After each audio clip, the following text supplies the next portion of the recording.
오늘 우리에게 주신 하나님의 말씀은 시편 1편 1절에서 6절까지 말씀입니다. 시편 1편 1절에서 6절까지 말씀 우리 한 절씩 교독하도록 하겠습니다. 1절 제가 먼저 봉독합니다. 복 있는 사람은 악인들의 꾀를 따르지 아니하며 죄인들의 길에 서지 아니하며 오만한 자들의 자리에 앉지 아니하고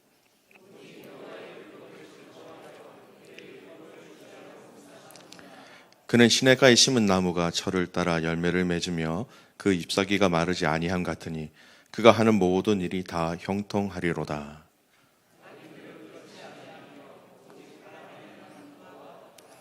그러므로 악인들은 심판을 견디지 못하며 죄인들이 의인들의 모임에 들지 못하리로다.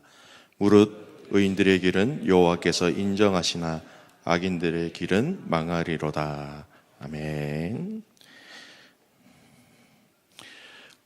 오래전 영상으로 굉장히 많이 알려진 선교사님의 스토리가 있었습니다. 팔복이라는 주제하에 두 번째인지 세 번째인지 정확하게 기억은 안 나는데요.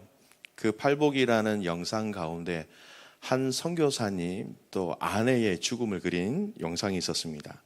멀리 떨어져 있는 사람들, 부족들에게 필요한 것들을 갖다 주고 왔는데 강도에서 사랑하는 선교사님의 아내가 죽음을 당했습니다. 참으로 안타까운 일입니다. 안타깝고 참 많은 슬픔을 또 많은 메시지를 주는 영상이었던 것 같습니다. 여러분, 믿음의 사람들에게도 이런 아픔은 다가올 수 있습니다. 세상 사람들은 이런 사건들을 보고 참 지지리게도 복이 없다, 이렇게 타국에서 어떻게 저런 죽음을 맞이할 수 있을까라고 할 수 있습니다. 세상에서는 그렇게 이야기할 수 있겠지만 여러분, 이 이야기를 들을 때에 믿음의 성도 안에서는 다른 이해를 하게 되는 것이죠. 왜냐하면 우리 안에는 세상과 다른 기준이 있기 때문입니다. 예전에 한국 교회에서 잘못된 관념 하나가 쭉 이어져 온 것들이 있습니다. 요즘은 거의 그런 건 없는데요. 목회자나 교회 중직자들에게 무슨 어려운 일들이 생기거나 만나게 되면 교회 안에서 쉬쉬하는 경향이 있었습니다. 마치 그들이 죄를 지어서 하나님 앞에서 벌을 받는 것처럼 인식이 되어서 공개적으로 기도 부탁도 하지 못하는 그런 잘못된 고정관념들이 있었다라는 것이죠. 이런 잘못된 인식들이 어디서부터 시작되었는가 잘 살펴보면 여러분, 기복신앙에 물든 기독교의 결과였다. 오늘날 많은 목회자들과 많은 신학자들이 그 잘못에 대해서 인정하고 있었다라는 것이죠. 일반적으로 인간적으로 잘 되면 복을 받은 것이다, 안 되면 죄 때문이다. 물론 이 부분들이 100% 틀린 건 아니지만 일반화 보편화하기에는 큰 문제가 있었다라는 것입니다. 신앙생활에 있어서 우리의 신앙생활의 기준이 이러한 눈에 보이는 복이라는 것이 기준이 되었기 때문에 잘못된 관념으로 신앙생활을 하였다라는 것입니다. 여러분, 우리가 하나님 앞에서 복을 바라는 것, 또 하나님 그 복을 저에게 주십시오라고 하나님 앞에 간구하는 것, 사실 이게 무슨 잘못이 있겠습니까? 구해야 되는 것이죠. 성경은 하나님께 복을 구하라라고 말씀하고 계십니다. 신명기 28장 6절 말씀에 보면요, 이 신방을 하다 보면 이 말씀이 딱 들어가 있는 가정집도 있더라고요. 액자로. 내가 들어와도 복을 받고 나가도 복을 받을 것이라. 야, 현관을 나가도 복을 받고 들어와도 복을 받고 화장실에도 걸려있는 가정을 봤습니다. 화장실을 들어가도 복을 받고 나와도 복을 받고. 민수기 6장 24절에는요, 여호와께서 내게 복을 주시고 너를 지키시기를 원하시며, 하나님 우리에게 복을 주시기를 원하고 계시다. 하나님도 그렇게 말씀하신 것이죠. 신약의 에베소서 1장 3절에 보면요, 찬송하리로다 하나님 곧 우리 주 예수 그리스도의 아버지께서 그리스도 안에서 하늘에 속한 모든 신령한 복을 우리에게 주시되. 사도 바울도 에베소 교회를 향하여서 그 하나님의 신령한 복을 사모하라라고 말씀하고 있습니다. 여러분, 성경은 틀림없이 이 복에 대해서 이야기하고 있습니다. 근데 우리가 확인하고 넘어가야 하는 것은 이 복에 대한 정의가 세상과는 다르다라는 것이죠. 여러분, 세상의 복의 정의가 어떻습니까? 세상의 정의는요, 나의 소유나 나의 상태에 국한된 것이 이 복의 정의라는 것입니다. 내가 얼마나 많이 가졌는가, 내가 얼마나 귀한 것을 가지고 있는가, 나의 상태라는 것이죠. 나의 건강 상태가 얼마나 이 복인가. 그래서 여러분, 오복 중에 이빨도 복이라고 얘기할 정도로, 그죠? 복. 나의 상태에 대한 좋음, 이것도 복의 기준이 된다라는 것입니다. 성경의 정의는 세상이 이야기하고 있는 이 복의 정의와는 그 이상의 것으로, 아니 다른 차원의 복으로 성경은 우리에게 말씀하고 있는 것입니다. 오늘 이 시편 말씀을 통해서 성경이 이야기하고 있는 이 복의 정의에 대해서 잠깐 살펴보기를 원합니다. 성경이 이야기하는 이 복의 정의를 통하여서 이 시대를 살아가고 있는 하나님의 사람들이 가장 우선시해야 될 것이 무엇인가, 오늘 시편 1편 말씀은 우리에게 정확하게 말씀하고 있다는 것입니다. 여러분, 이 시편 1편 말씀은요, 시편이라는 전체 주제와 또 그 의미를 이 시편 1편이라는 이 1편 안에 서론이라는 역할로 참 많은 것을 먼저 주고 있는 부분입니다. 책의 머릿말을 보면 책의 내용을 알 수 있는 것처럼요, 시편 1편은 이 주제들은요, 나머지 시편 150편이 끝나는 그 주제와 거의 동일하게 유사하게 반복되어지고 고백되어지는 것이 시편의 특징이라는 것입니다. 그래서 시편 1편의 말씀을 잘 이해하면 어떻게 보면 시편의 많은 그 150편의 주제를 아울러 함께 알 수 있는 아주 탁월한 서두의 역할을 하고 있다는 것입니다.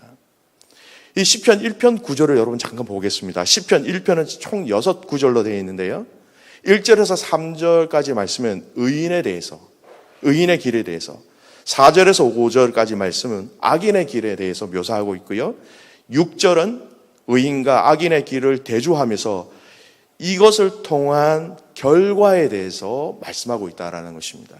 우리가 너무나 많이 읽어왔고 암송했던 말씀입니다.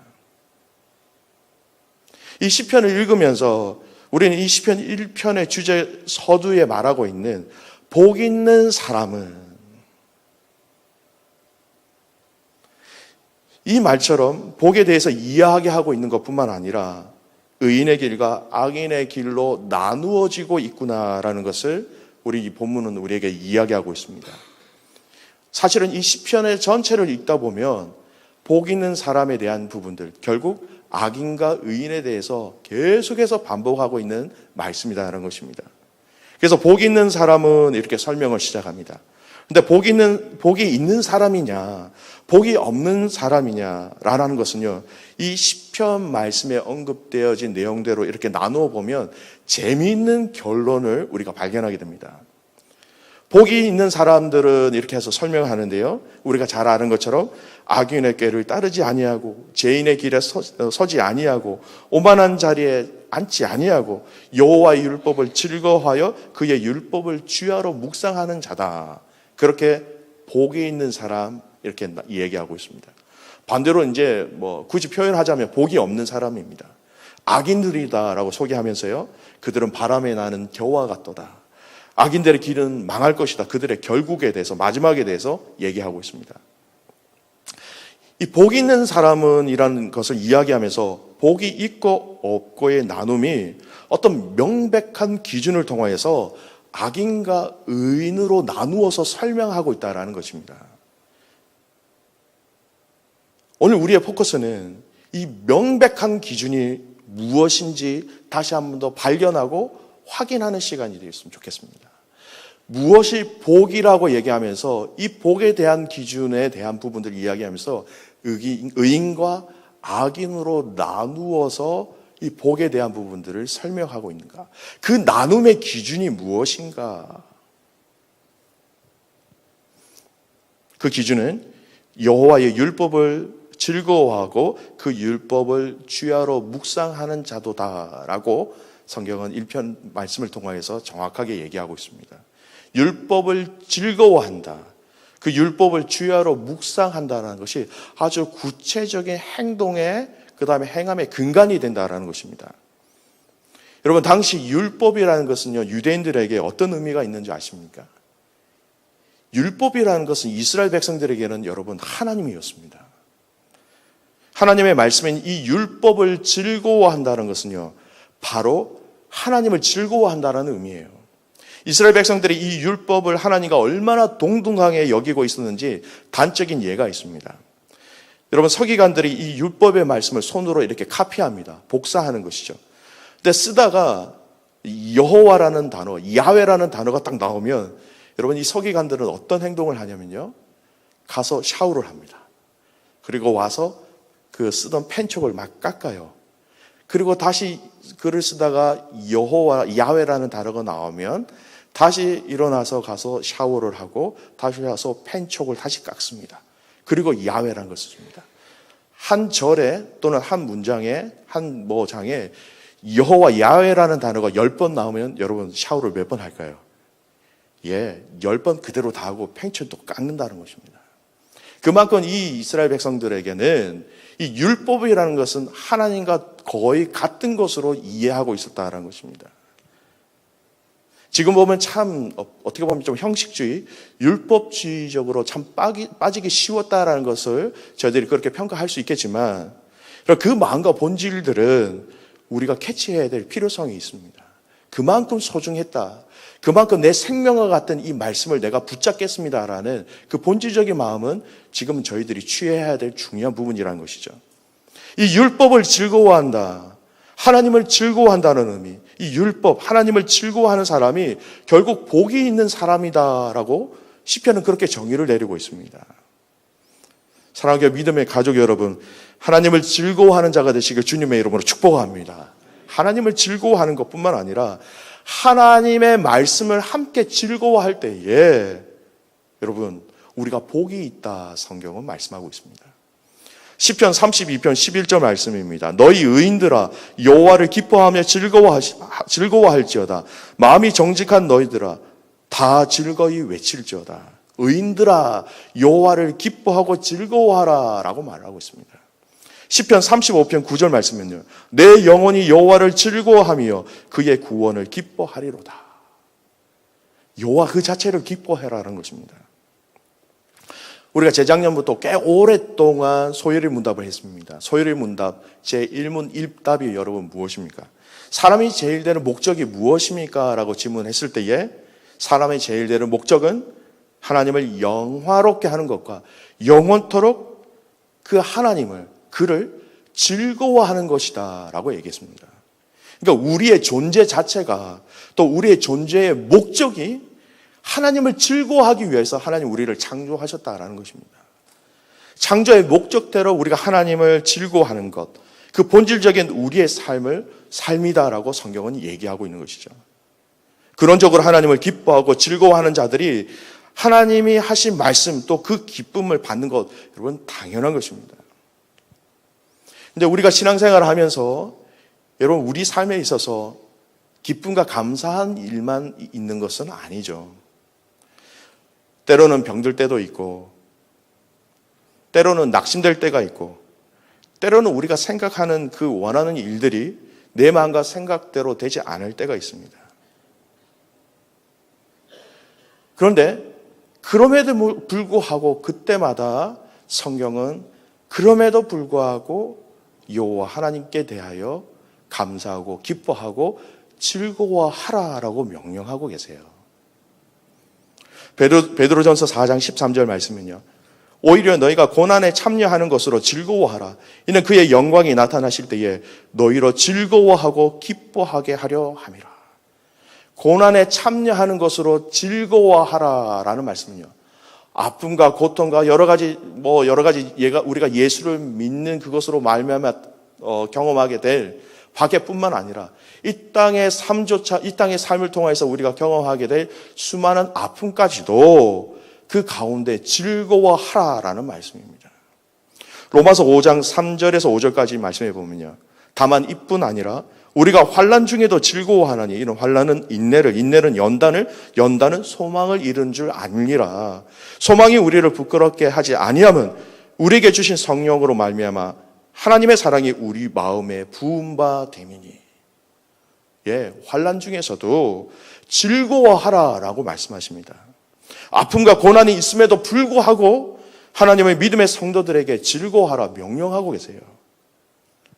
환경을 즐거워하고 환경 가운데 누리는 것이 아니라, 여러분, 그 환경 때문에 환경이 좋아진다고 우리가 즐거워하고 환경이 나빠진다고 우리가 즐거워하지 아니한다, 그것이 아니라 그냥 너희가 하나님을 안다면, 너희가 하나님을 알고 있다면 하나님 그 자체 때문에 너희는 기뻐하라는 말씀이라는 것이죠. 우리의 환경과 우리의 여건에 따라서 하나님께 감사하고 하나님을 즐거워하는 그 마음이 달라지는 것이 아니라, 환경에 상관없이 하나님은 당신의 백성들을 향하여서 네가 어떠하든지 간에 모든 환경과 모든 조건 속에서도 나를 즐거워하라 우리에게 명령하고 계신 것입니다. 여러분, 이것을 감당해 나간 저와 여러분 되시길 주님의 이름으로 축복합니다. 감사할 수 없는 상황 속에서도 우리가 하나님을 즐거워할 수 있다는 것, 여러분, 엄청난 영적인 큰 무기라는 것입니다. 엄청난 영적인 은혜라는 것이죠. 복 있는 사람은 또한 더 추가적으로 얘기하는 것은 율법을 주야로 묵상하는 자로다라고 얘기하고 있습니다. 여러분, 묵상하다라는 의미는요, 원어로 보면 이 말이 계속해서 중얼거린다라는 의미가 있습니다. 묵상은 물론 입으로 율법의 말씀을 외우면서 마음으로 그 의미를 되새긴다, 그렇게 이해할 수 있겠지만 사실 그 이상의 의미를 가지고 있는 것으로 보아야 한다는 것입니다. 여러분, 이 말씀은 내가 중얼거리고 주야로 방가나소로 이 말씀을 내 입에 달고 있다라는 이 말씀은요, 말씀이 내 실제적인 삶 가운데 실제가 되어야 한다라는 것입니다. 적극적인 자기 생활 가운데 이 말씀을 실현하는 삶을 살아야 한다는 것입니다. 머리로 생각하고 마음으로 따르는 것뿐만 아니라 몸으로 실천하는 것이야말로 율법, 이 말씀을 내 삶에 하나님께서 어떻게 간섭하시고 하나님이 내 삶을 어떻게 다스리는가라는 것을 경험하는 가장 탁월한 방법이 이 말씀을 통한 하나님께 우리의 삶을 드릴 때 가능하다는 것입니다. 그 하나님을 기뻐하는 일들, 또한 그 말씀을 우리 입술에서 쉬지 않고 중얼거린다는 것은요, 말씀하신 우리의 그 삶 가운데 그 말씀이 실제가 되도록 그 말씀을 통해서 내 삶을 적용하고 또 그 말씀대로 따라 살아간다는 것입니다. 다시 한번 더 말씀드리면, 말씀이 내 머릿속에서 내 입술로만 그치는 것이 아니라 이 말씀이 내 삶 가운데 나의 판단과 나의 결정과 나의 말과 나의 행동 가운데 어떻게 역사하고 계시는 거냐, 그것을 경험했을 때에 주야로 내가 그 말씀을 묵상하는 자도다라고 우리가 하나님 앞에 이야기할 수 있다는 것입니다. 여러분, 하나님을 즐거워하는 것이 우리 삶의 모든 영역에 실제로 일어나길 주님의 이름으로 축복합니다. 이것이 성경은 복이 있는 사람이다, 오늘 시편 말씀을 통해서 우리에게 말씀하고 계신 것입니다. 여러분, 우리의 성경에 보면 이 복의 개념에 대해서 얼마나 많이 이야기하고 있는지 아십니까? 복이라는 이 개념이 창세기에 나오는데요, 이 전면에 확 부각되어지면서 이 복이라는 개념을 확 다르게 한 계기가 하나님께서 아브라함을 부르실 때입니다.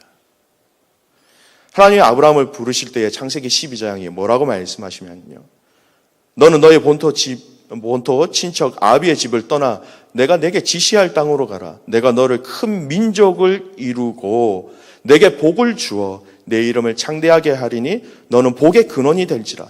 너를 축복하는 자에게 내가 복을 내리고 너를 저주하는 자에게 내가 저주하리니 땅의 모든 족속이 너를 인하여 복을 얻을 것이니라 하신지라. 무슨 말씀입니까? 하나님이 이 아브라함을 이렇게 부르실 때에 내가 좋은 땅, 좋은 것, 좋은 환경, 좋은 물질로 내가 너에게 복을 주겠다라고 부르신 것이 아닌 것입니다. 이 복에 대한 약속은요, 아브라함에게만 이렇게 그친 것이 아니라 그 아들 이삭과 그 야곱에게도 마찬가지 계속해서 이어졌다는 것이죠. 창세기 26장에 보면 아브라함의 아들 이삭이 흉년이 들어서 그랄 땅에 거하게 됩니다. 근데 그랄 땅에 거하는데 그 땅에서 농사를 지었는데 여러분 100배의 결실을 얻었다고 얘기하고 있습니다. 100배의 결실. 그 사람이 창대하고 왕성하여 마침내 거부가 되어서 하나님께서 이삭에게 큰 복을 주셔서 농사하여 100배나 더 얻게 하셨습니다. 그런데 왜 이 100배나 주셨는가라는 것은 그 말씀 속에서는 나와 있지는 않아요. 근데 우리는 막연히 그냥 이삭이니까 그 이름 때문에 그냥 복을 받았겠지라고 쉽게 생각할 수 있지만, 여러분 26장 후반절에 나오는 사건을 통해서 이 100배가 의미하고 있는 이 100배라는 그 복을 받는 그 이유에 대해서 이후의 사건을 통해서 우리가 발견할 수 있습니다. 26장 후반절에 나오면 사건이 있습니다. 3번의 우물을 파는 사건을 통해서 하나님께서 이삭에게 이 100배나 되는 그 복을 주신 이유에 대해서 알 수 있는 것입니다. 그 땅에서 이삭의 가족들이 번성하게 됩니다. 아비멜렉이 부담을 가지게 되었고 그곳을 떠나라라고 얘기합니다. 양과 소떼를 이룬 상황 속에서 여러분 그 땅을 떠난다라는 것은 쉽지 않은 상황이었습니다. 그 당시 우물은요 경제권이었고 권력의 상징이었고 생활의 터전이었습니다. 그것을 포기하고 그 우물을 떠난다라는 것 쉽지 않습니다. 떠나서 우물을 팠습니다. 그런데 그랄 목자들과 우물 때문에 다툼이 생겨서 그 우물을 포기하고 떠나게 됩니다. 그래서 그 우물의 이름을 에색이라 합니다. 또 우물을 팠습니다. 또 다툼이 생겼습니다. 또 거기를 포기하고 떠납니다. 그리고 그 우물의 이름을 신나라고 얘기합니다. 3번째 우물을 팠습니다. 거기서 우물을 팠을 때에 그곳에서 평화가 이루어집니다. 그래서 그 우물의 이름을 르호봇이라고 얘기하는 것이죠. 근데 이 3번에 옮긴 가운데 성경이 이 내용에 대해서 뭐라고 설명하느냐? 이삭이 거기서 옮겨 다른 우물을 봤더니 그들이 다투지 아니하였으므로 그 이름을 르호봇이라 하여 이르되 이제는 여호와께서 우리를 위하여 넓게 하셨으니 우리가 이 땅에서 우리가 번성하리로다 하였더라. 이삭이 이렇게 고백합니다. 여호와께서 우리를 넓게 하셨으니, 주신 이 축복의 근원이 누구인가? 여호와께서 주셨다라는 것입니다. 과거에 100배나 주셨던 결실의 축복이 또한 하나님께서 주셨다라는 것으로 알고 있었고, 지금 3번의 우물을 이렇게 파는 그 과정을 통하여서 그 땅의 마지막에 거할 수 있도록 하신 것도 하나님이셨다라는 것입니다. 우물을 팔 때마다 그 물을 허락하신 것, 그것이 하나님이다라는 이 믿음의 결단과 확신이 있었다라는 것이죠.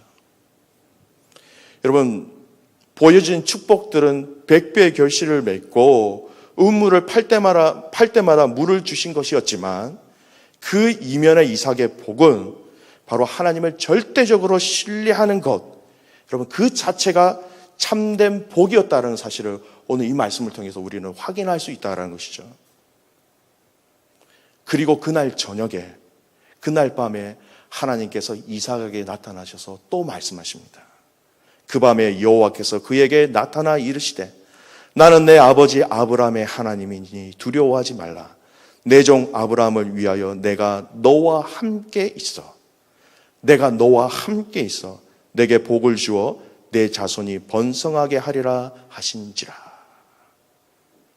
100배의 결실과 우물을 팔 때마다 물을 허락하여 주신 것이 다 하나님이십니다라는 그 결과와 그 고백 이후에 하나님께서는 아브라함에게 주셨던 그 약속의 언약의 말씀을 동일하게 이삭에게 주시면서 덧붙여서 하신 말씀이 무엇이냐? 내가 너와 함께 있어.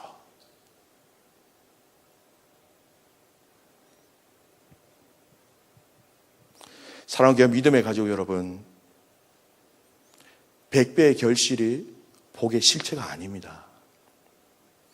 우물을 팔 때마다 그 우물에서 물을 찾았던 것, 그것이 복이 아니라는 것입니다.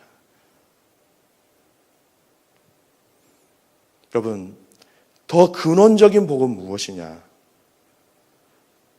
이삭은 내가 여호와가 나와 함께 있었다는 것을 알고 확신한 것이 크게 말할 수 없는 큰 복이다라고 성경은 우리에게 말씀하고 있는 것입니다. 사랑하는 귀한 믿음의 가족 여러분, 저와 여러분이 우리의 인생의 마지막 그때까지 하나님과 함께하는 참된 복을 누리시길 주님의 이름으로 축복합니다. 이것이 성경이 이야기하고 있는 복의 근원이라는 것입니다. 시편 73편 말씀, 73편 28절 말씀, 하나님께 가까이함이 내게 복이라. 73편 말씀은 아삽의 시입니다. 이 아삽 73편을 자세히 읽어보면 아삽은 깜짝 놀랍니다. 하나님의 찬양에 대한 일들을 감당하고 있는 아삽이요. 그의 73편 서두에 보면 불신자들의 형통에 대해서 깜짝 놀랍니다. 하나님, 이거 너무하지 않습니까? 제가 깜짝 놀라서 자빠지겠습니다. 이런 고백을 하고 있는 거예요. 악한 자들이 이거 너무너무 잘 됩니다. 그들은 죽을 때 고통도 없이 죽고요. 그들은 힘도 강하고요. 그 사람들에게 당하는 고난이 그들에게는 없습니다. 사람이 당하는 재앙들 그들에게 또 없습니다. 그들은 악인인데도 불구하고 항상 편안하고 재물은 더욱 불어나고 있습니다. 도대체 이게 무슨 일입니까? 어떻게 된 상황입니까? 시편 73편에 아삽은 그렇게 하나님 앞에 고백할 때에 성서에서 하나님의 그 비결을 가르쳐 주십니다. 그리고 그 비결을 통해서 73편 아삽은 뭐라고 얘기하시느냐? 뭐라고 하나님께 고백하느냐? 진정한 복을 깨닫게 되는 것입니다. 눈에 보여지는 그 복이 아니라 그들은 잠시 있다가 없어질 것이다. 그걸 깨닫고 난 이후에 이 아삽이 복의 개념을 정확하게 표현합니다. 28편 하나님께 가까이함이 내게 복이라. 내가 주 여호와를 나의 피난처로 삼아 주의 모든 행적을 전파하리이다. 하나님 다 필요 없습니다. 그런 하나님을 알지 못하는 그 불경건한 자들이 누리게 되는 그 세상에 많은 세상 사람들이 이야기하는 그 복이라는 거 다 필요 없습니다. 나에게 복이 있다면 하나님 가까이 하고 싶은 것, 또 하나님을 가까이 하는 그것이 나에게 가장 큰 복입니다. 그렇게 이야기하면서 73편의 마무리를 하고 있다는 것이죠. 여러분, 이 고백은 아삽의 고백으로 끝나는 것이 아닙니다. 신약에 보면 사도 바울도 동일한 이 고백을 하고 있어요. 사도 바울이 하나님 앞에 쓰임받은 사람이었지만 잘 아는 것처럼 그에게 육신의 연약함이 있었다라는 것을 고린도후서 12장은 통해서 알 수 있습니다. 육체의 가시다라고 얘기하고 있죠. 사탄의 가시를 주셨다라고 얘기합니다. 그래서 하나님 앞에 이것을 제발 좀 어떻게 좀 해주세요, 떠나가게 해주세요라고 사도 바울이 하나님 앞에 3번 그렇게 고쳐달라고 간구합니다. 그것이 눈에 안질이다 그렇게 또 얘기하는 사람들 있고요. 또 그것이 간질이다라고 얘기하는 성경학자들도 있습니다. 어쨌든 그 변명이 무엇이든 간에 그것은 우리가 흔히 이야기하는 인간적인 견해로 복은 아님을 알 수 있지 않습니까? 그에게 그 가시는 불편함이었고 아픔이었고 고통이었습니다. 때로는 어떻게 하나님 일을 하는 나에게 이런 어려움을 주실 수 있습니까? 제가 하나님 일을 하는데 사람들에게 이렇게 손가락질 당하게 이런 아픔들, 이런 질병들은 좀 고쳐주셔야죠. 그러나 하나님께서 내 은혜가 내게 족하다라고 이야기하시면서 말씀하신 말씀이 있습니다. 내 능력이 약한 데서 온전하여 짐이라 하신지라. 그러므로 도리어 크게 기뻐함으로 나의 여러 약한 것들에 대하여 자랑하느니 이는 그리스도의 능력이 내게 머물게 하려 함이라.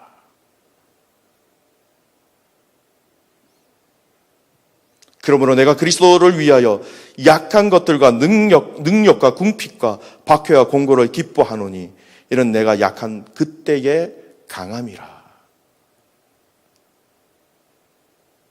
사도 바울이 자기의 삶을 통해서 지금 고백하는 것이 무엇입니까? 나를 낫게 해주시고 낫게 해주시지 않고 이것이 복이 아니라 내가 이것을 통하여서 하나님이 나와 함께 하고 계시고 하나님의 함께 하심으로 내가 하나님의 당신의 일들을 감당할 수 있을 때에 이것이 나에게 진정한 복입니다. 사도 바울도 함께 이 성경의 큰 맥락 가운데 동일한 복으로 하나님 앞에 고백하고 있다라는 것입니다. 그리스도가 나와 함께한 그것이 나에게는 가장 큰 축복입니다. 여러분, 세상 사람들의 복의 기준 말씀드렸지 않습니까? 얼마나 많이 가졌느냐, 내가 얼마나 많은 좋은 환경 속에서 사느냐, 얼마나 나의 자녀들이 형통한 삶으로 다른 사람들에게 자랑할 만한 위치에 있느냐, 내가 얼마나 건강한가, 내가 얼마나 걱정이 없는가 하는 것으로 그 복을 간접적으로 측정하기도 합니다. 근데 오늘 성경은 그것으로 복을 정의하지 않습니다. 여러분, 우리가 가치관으로 이 성경이 말씀하고 있는 참된 복이 무엇인지 우리가 깨닫는다면 오늘 가장 중요한 하나님을 가까이 하는 것, 이것이 나에게 가장 소중한 복입니다라는 것이 실제적으로 여러분 삶 가운데 구체적인 행동으로 드러나기를 주님의 이름으로 축복합니다. 내가 무엇으로 하나님께 가까이 갈 수 있느냐? 그것이 말씀이냐? 그것이 기도냐? 또는 성령의 인도하심으로 내가 어떻게 하나님께 가까이 갈 수 있느냐? 여러분, 우리의 눈에, 우리의 가정, 우리 스스로를 돌아볼 때에 다른 사람들에게 자랑할 만한 그런 복들이 없다 할지라도 여러분, 이 자리에서 하나님 앞에 예배드리는 것조차 여러분 너무나 큰 축복을 받은 그 축복의 자리임을 여러분 믿으시기 바랍니다. 이 자체가 놀라운 하나님의 복을 받은 자라는 것입니다. 하나님이 예배하는 자들을 찾고 계시는 이때에 그 하나님을 찾은 그 찾음에 발견되어지는 우리, 내가 이렇게 찾고 있는데 네가 나를 여기서 예배하고 있구나라고 그 하나님의 찾음에 발견되어진다라는 것은 여러분 말할 수 없는 하나님의 큰 복을 받은 자들이라는 것입니다. 다른 말로 하나님의 임재를 경험하는 놀라운 축복을 누리는 그 복이 우리에게 있다라는 것입니다. 여러분, 이 복을 갈망하는 자들 되시길 소원합니다. 하나님, 내가 하나님 앞에 가까이 가기 위해서 이 예배를 통하여 말씀을 통하여 우리에게 주신 그 은혜의 통로를 통하여서 하나님 앞에 가까이 가기를 원합니다. 여러분, 그 방법을 우리가 발견하고 가르쳐 주셨다는 것은요, 이미 세상이 감당할 수 없는 놀라운 축복들을, 그 복들을 우리가 받은 자들이다라는 것을 여러분 명심하시길 바랍니다. 여러분, 이 복에 대해서 너무나 많은 성경들은 다양하게 이야기하고 있지만 성경을 조금만 읽어보면 이 복의 개념이 세상과의 복과 다르구나라는 것을 말씀하고 있습니다. 여러분, 세상의 모든 것을 얻었다 할지라도 여러분, 그 안에 예수 그리스도가 없으면 모든 것을 잃어버린 사람입니다. 내가 세상의 모든 것을 잃어버렸다 할지라도 네 안에 한 분이신 예수 그리스도만 있다면 세상의 모든 것을 가진 자로서 하나님의 백성으로서 하나님이 우리에게 약속하신 최고의 복을 누린 자임을 여러분 믿으시기 바랍니다. 마태복음 5장 말씀을 마지막에 같이 읽으면서 함께 말씀의 결론을 내렸으면 좋겠습니다. 예수님께서 수많은 은혜와 말씀의 진리를 얘기하시는데 이 산상복음을 처음에 말씀하시면서 팔복에 대해서 얘기하십니다. 근데 이 팔복의 복의 개념은 여러분 세상과 다른 하늘나라의 비밀들을 아는 자만이 누릴 수 있고 느낄 수 있는 복에 대해서 말씀하십니다. 오늘 1절에서 12절까지 우리가 이 말씀을 같이 읽으면서 여러분 말씀의 결론을 맺는데요. 하나님, 내가 이 복에 더욱더 깊어지기를 원합니다. 이 복의 은혜를 체험하기를 원합니다. 그런 마음으로 1절부터 12절까지 말씀 우리 같이 한번 읽겠습니다. 1절부터 읽겠습니다. 예수께서 무리를 보시고 앉으시니 제자들이 나온지라 입을 열어 가르쳐 이르시되 심령이 가난한 자는 복이 있나니 천국이 그들의 것이며 애통하는 자는 복이 있나니 그들이 위로를 받을 것이며 온유한 자는 복이 있나니 그들이 땅을 기업으로 받을 것이며 의에 줄이고 목마른 자는 복이 있나니 그들이 배부를 것이며 긍휼히 여기는 자는 복이 있나니 그들이 긍휼히 여김을 받을 것이며 마음이 청결한 자는 복이 있나니 그들이 하나님을 볼 것이며 화평하게 하는 자는 복이 있나니 그들이 하나님의 아들이라 일컬음을 받을 것이며 의를 위하여 받게 받는 자는 복이 있나니 천국이 그들의 것임이라. 나로 말미암아 너희를 욕하고 박해하고 거짓으로 너희를 거슬러 모든 악한 말을 할 때에는 너희에게 복이 있나니 기뻐하고 즐거워하라. 하늘에서 너희 상이 큼이라. 너희 전에 있던 선지자들도 이같이 받게 하였느니라. 아멘. 여러분, 좀 가난해도 괜찮습니다. 가진 것이 없어도 괜찮습니다. 세상 사람들에게 자랑할 것이 많지 않아도 괜찮습니다. 육신이 연약하여도 괜찮습니다. 우리에게 진리이신 이 예수 그리스도를 통한 이 믿음이 우리에게 있다면 여러분, 우리는 세상에 가장 소중한 복을 받은 자임을 믿으시고 이 복을 2018년 이 한 해 많은 사람들에게 나누어주는 축복의 통로가 되시기를 주님의 이름으로 축복합니다. 이 시간 그 주님을 사랑하는 마음, 또 더 사랑하고 싶습니다. 그 주님 앞에 매일매일 그 사랑으로 주님 앞에 나가고 싶습니다. 라는 마음으로요, 찬송가 315장 함께 찬양하시겠습니다.